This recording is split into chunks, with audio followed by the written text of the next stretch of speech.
ನಮಸ್ಕಾರ, ಅವನಿ ಹಾಬೀಸ್ಗೆ ಸ್ವಾಗತ. ಫ್ರೆಂಡ್ಸ್, ನಾವು ಇವತ್ತು ಕುಂಬಳಕಾಯಿನ ಜ್ಯೂಸನ್ನು ಮಾಡೋಣ. ಇದು ವೆಯ್ಟ್ ಲಾಸ್ ಡ್ರಿಂಕ್ಸ್ ಅಂತಲೂ ಕೂಡ ಹೇಳ್ಬೋದು. ತುಂಬ ಆರೋಗ್ಯಕ್ಕೆ ಒಳ್ಳೆಯದಾದಂಥ ಜ್ಯೂಸನ್ನು ನಾನಿವತ್ತು ಸಿಂಪಲ್ಲಾಗಿ ಮಾಡಿ ತೋರಿಸ್ತೀನಿ. ನೀವು ಬೆಳಗ್ಗೆ ಎದ್ದ ತಕ್ಷಣ ಮಾಡಿಕೊಂಡು ಕುಡಿದ್ರೆ ಹೆಲ್ತಿಗೆ ತುಂಬ ಒಳ್ಳೆಯದಾಗತ್ತೆ.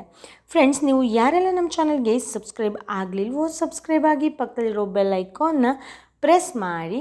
ಹಾಗೆ ನೀವಿನ್ನೂ ನಮ್ಮ ಫೇಸ್ಬುಕ್ ಪೇಜನ್ನು ಫಾಲೋ ಮಾಡ್ತಾ ಇಲ್ಲ ಅಂತ ಆದರೆ ಪ್ಲೀಸ್ ಫಾಲೋ ಮಾಡಿ ಅಂತ ಹೇಳ್ತಾ ಇವತ್ತಿನ ವಿಡಿಯೋವನ್ನು ಸ್ಟಾರ್ಟ್ ಮಾಡೋಣ ಬನ್ನಿ. ಕುಂಬಳಕಾಯಿನ ಹೆಚ್ಚಿಕೊಂಡು ಅದರ ತಿರುಳನ್ನು ತೆಕ್ಕೊಂಡಿದ್ದೀನಿ. ಹಾಗೆ ಅದರ ಮೇಲ್ಗಡೆ ಸಿಪ್ಪೆ ಏನಿದೆಯಲ್ಲ ಅದನ್ನು ಕೂಡ ಚೆನ್ನಾಗಿ ತೆಕ್ಕೊಬೇಕು. ನಮಗೆ 2 ಲೋಟ ಜ್ಯೂಸಿಗೆ ಈ 2 ಪೀಸು ಸಾಕಾಗುತ್ತೆ. ಇಷ್ಟು ದೊಡ್ಡ ಪೀಸು ಸಾಕಾಗುತ್ತೆ. ನಾವು ತುರಿಯ ಮಣೆ ಇರುತ್ತಲ್ಲ ಅದರಲ್ಲಿ ಸಣ್ಣದಾಗಿ ತುರ್ಕೊಂಡ್ರೆ, ಇಲ್ಲಾಂದರೆ ಸಣ್ಣದಾಗಿ ನಾವು ಚಾಕುದಲ್ಲಿ ಹೆಚ್ಕೊಂಡ್ರೂ ಕೂಡ ಆಗುತ್ತೆ. ನಾನಿಲ್ಲಿ ತುರ್ಕೊಂಡಿದ್ದೀನಿ. ಈಗ ನಾನಿಲ್ಲಿ ಜ್ಯೂಸ್ ಜಾರನ್ನು ತಗೊಂಡಿದ್ದೀನಿ. ಆ ಜ್ಯೂಸ್ ಜಾರಿಗೆ ಈ ಏನು ತುರಿದಿಟ್ಕೊಂಡಿದ್ದೀನಲ್ಲ ಎಲ್ಲವನ್ನೂ ಕೂಡ ಹಾಕ್ಕೋತಾ ಇದ್ದೀನಿ. ಇದರ ಜೊತೆಗೆ ರುಚಿಗೆ ತಕ್ಕಷ್ಟು ಉಪ್ಪನ್ನು ಹಾಕಬೇಕು. ಹಾಗೆ ನಾನಿಲ್ಲಿ ನಾಟಿ ಬೆಲ್ಲವನ್ನು ಯೂಸ್ ಮಾಡ್ತಿದ್ದೀನಿ. ನಮ್ಮ ಆರೋಗ್ಯಕ್ಕೆ ಸಕ್ಕರೆಗಿಂತ ಬೆಲ್ಲ ಒಳ್ಳೆಯದು.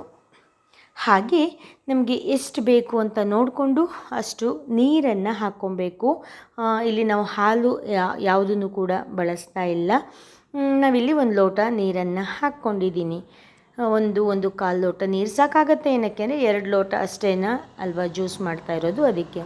ಈಗ ಚೆನ್ನಾಗಿ ರುಬ್ಕೊಂಡು ಆದಮೇಲೆ ಅದನ್ನು ನಾವು ಸೋಸ್ಕೊಬೇಕು. ಚೆಂದ ಮಾಡಿ ಅಂದರೆ ನಾವು ಹಾಗೆ ಬೇಕಾದರೂ ಕುಡಿಬೋದು. ಕೆಲವರಿಗೆ ಹಾಗೆ ಕುಡಿಲಿಕ್ಕೆ ಇಷ್ಟ ಆಗೋದಿಲ್ಲ. ಅದಕ್ಕೆ ನಾವು ಚೆನ್ನಾಗಿ ಸೋಸ್ಕೊಂಡು ಹೀಗೆ ಚಮಚದಲ್ಲಿ ಆ ಕಡೆ ಈ ಕಡೆ ಮಾಡಿದ್ರೆ ಅದ್ರ ಮೇಲ್ಗಡೆ ಇರೋ ಇದರಲ್ಲೂ ಕೂಡ ಎಷ್ಟು ರಸ ಇದೆಯೋ ಅದಿಷ್ಟು ಕೂಡ ಬರುತ್ತೆ. ನೋಡಿ, ನಮ್ಮ ಜ್ಯೂಸ್ ಈಗ ಕುಡಿಲಿಕ್ಕೆ ರೆಡಿಯಾಗಿದೆ. ಎಷ್ಟು ಈಸಿಯಾಗಿ ಮಾಡ್ಕೊಬೋದು ಅಂತ ನೀವು ನೋಡಿದ್ರಿ ಅಲ್ವಾ. ತುಂಬ ಆರೋಗ್ಯಕ್ಕೆ ಒಳ್ಳೆಯದಾದಂಥ ಜ್ಯೂಸ್ ಮತ್ತು ವೆಯ್ಟ್ ಲಾಸ್ ಜ್ಯೂಸ್ ಕೂಡ ಹೌದು. ನಿಮಗೆ ಈ ವಿಡಿಯೋ, ಈ ಡ್ರಿಂಕ್ ನಿಮಗೆ ಇಷ್ಟ ಆಯಿತು ಅಂತ ಅಂದ್ಕೊತೀನಿ. ಇಷ್ಟ ಆದರೆ ಈಗಲೇ ಲೈಕ್ ಮಾಡಿ, ಶೇರ್ ಮಾಡಿ, ಕಾಮೆಂಟ್ ಮಾಡಿ. ನೀವಿನ್ನೂ ನಮ್ಮ ಚಾನಲ್ಗೆ ಸಬ್ಸ್ಕ್ರೈಬ್ ಆಗದೇ ಇದ್ದರೆ ಪ್ಲೀಸ್ ಸಬ್ಸ್ಕ್ರೈಬ್ ಮಾಡಿ ಅಂತ ಹೇಳ್ತಾ ಇವತ್ತಿನ ಈ ಜ್ಯೂಸನ್ನು ಇಲ್ಲಿಗೆ ಮುಗಿಸ್ತಾ ಇದ್ದೀನಿ. Thank you, bye, take care, ಶುಭ ದಿನ. ನೆಕ್ಸ್ಟ್ ಅಪ್ಡೇಟಲ್ಲಿ ಮತ್ತೆ ಹೊಸ ಜ್ಯೂಸ್ನೊಂದಿಗೆ ಮತ್ತೆ ಸಿಗ್ತೀನಿ. ಅಲ್ಲಿವರೆಗೂ ಬಾಯ್ ಬಾಯ್.